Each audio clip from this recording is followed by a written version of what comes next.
Beginilah kondisi Muhammad Taufik, warga Dusun Bangle, Desa Losari, saat masih terbaring di Rumah Sakit Umum Daerah Pelosok, Kabupaten Jombang, yang menjadi korban kabel putus PLN Rayon Jombang pada Sabtu 21 Mei 2022 lalu.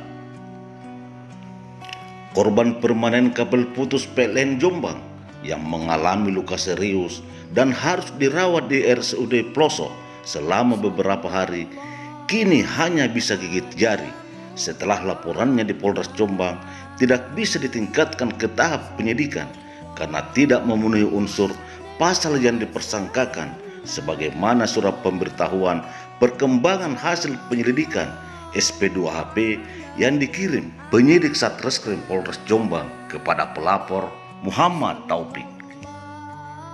Ini kirim surat apa, Pak? Ini saya mau kirim surat ke Bapak Presiden, Bapak Jokowi. Terkait apa, Pak? Yang saya kebelet kabel itu. Kabel PLN ya, Pak? Iya, betul. Itu kasusnya sudah berapa lama, Pak? Sudah 5 bulan. Terus hasilnya sekarang gimana, Pak? Dihentikan oleh kepolisian, itu sudah dihentikan. Terus surat ini dikirim kemana, Pak? Saya ingin ke Bapak Presiden, Bapak Jokowi. Kenapa kirim ke Pak Presiden? Ya, biar ada perhatian karena di kepolisian sudah dihentikan. Terus Bapak ini luka permanen ya, Pak ya? Iya, kalau dipakai nulitkan parkir, saya kadang dipakai new peluit. Susah gitu, Pak? Iya. Sakit ya, Pak ya? Ya. Terus lehernya nih, Pak, gimana, Pak? Buat ngomong gimana, Pak? Ya, agak gagap, Pak. Apa itu gitu. Terus ini berharap apa, Pak, dengan mengirim surat ini? Ya, saya kemana lagi? Berharap kalau bukan kepada Bapak Presiden, Bapak Jokowi. Bapak ini sudah dapat santunan apa enggak, Pak, dari PLN, Pak? Belum sama sekali. Terus PLN juga gimana, Pak? Apakah selama ini juga tidak ada upaya untuk memfasilitasi ini supaya selesai ini? Tidak ada. Terus dari Polres sendiri cuma dipanggil-panggil pemeriksaan aja, Pak? Iya betul, saya dipanggil pemeriksaan, tetapi sekarang nggak ada kelanjutannya. Terus harapan Bapak gimana nih? Ya kepada Bapak Presiden, kemana lagi saya orang bodoh ini mengadu. Pak Beni, ini apa yang dilakukan hari ini di kantor pos, Pak? Ya, ini hari ini kami melaporkan terkait dengan SP2HP yang dikirimkan penyidik kepada klien kami yang terkait dengan penghentian penyelidikan ya. Kasus PLN ya, Pak? Kasus PLN ya. Jadi intinya, jadi proses penanganan kasus ini itu kami menilai mencederai rasa keadilan pelapor ya. Konkretnya, Pak? Konkretnya dalam SP2HP ini dijelaskan bahwa adapun hasil gelar perkara perihal laporan klien kami, keterangan klien kami dan terlapor serta pelapor didapatkan fakta bahwa perkara yang dilaporkan oleh klien kami tidak bisa diteruskan ke tahap penyidikan mengingat tidak terpenuhnya unsur pasal yang dipersangkakan. Nah, ini kami menilai bahwa apa yang dilakukan penyidik yang menangani perkara klien kami ini suatu yang tergesa-gesa, sehingga dapat menyimpulkan bahwa unsur pasal yang dipersangkakan tidak terpenuhi. Pasal berapa itu, Pak? Pasal 360 ayat 1 tentang ini kelalaian yang menyebabkan orang lain celaka. Terus ini, Pak, yang menyebabkan itu terkesan tiba-tiba dan gerusa-gerusu dari penyidik itu apa, Pak? Karena dalam gelar perkara tersebut tidak melibatkan saksi ahli.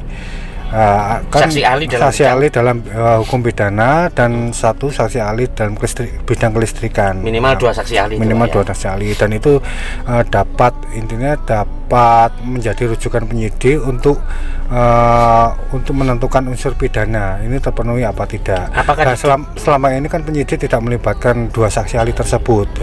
Ini sangat mengecewakan dan kita juga keberatan.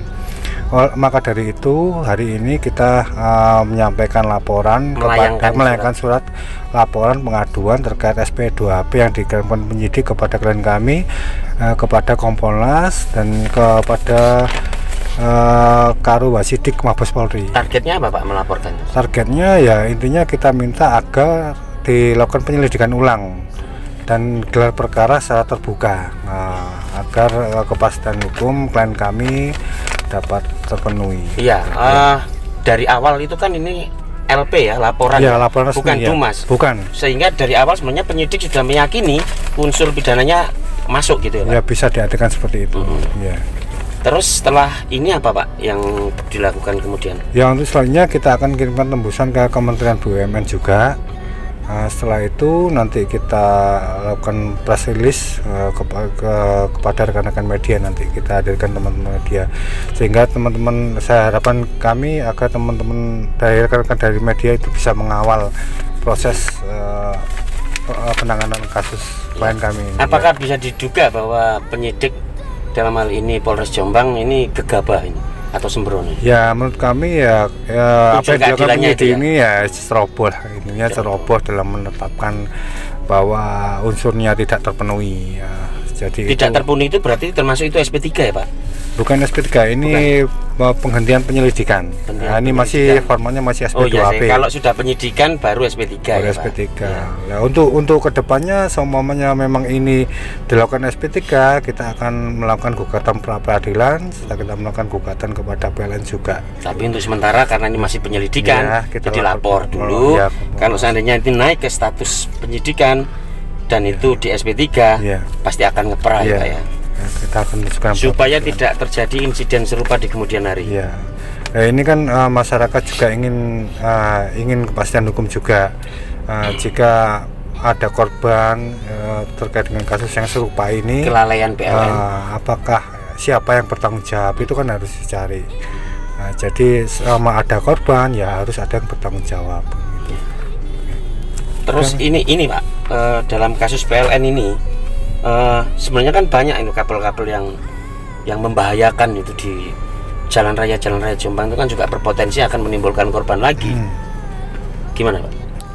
Ya intinya dari PLN juga OPJ khususnya OPJ Jombang ya, itu harus menertibkan kabel-kabel intinya yang layak, apalagi intinya harus diperhatikan keselamatan dari pengguna jalan. Jangan sampai ada kabel-kabel yang putus mengenai pengguna jalan. Nah, ini kan kalau sampai laporan klien kami ini dihentikan, lah ini masyarakat mau lapor kemana kalau tidak ke kepolisian kan gitu. Ya, ini teman-teman KAI ini siap membackup juga ya Pak? Siap membackup juga. KAI ya. itu apa Pak? Kongres Advokat Indonesia, organisasi advokat ya. Terima kasih Pak Benny.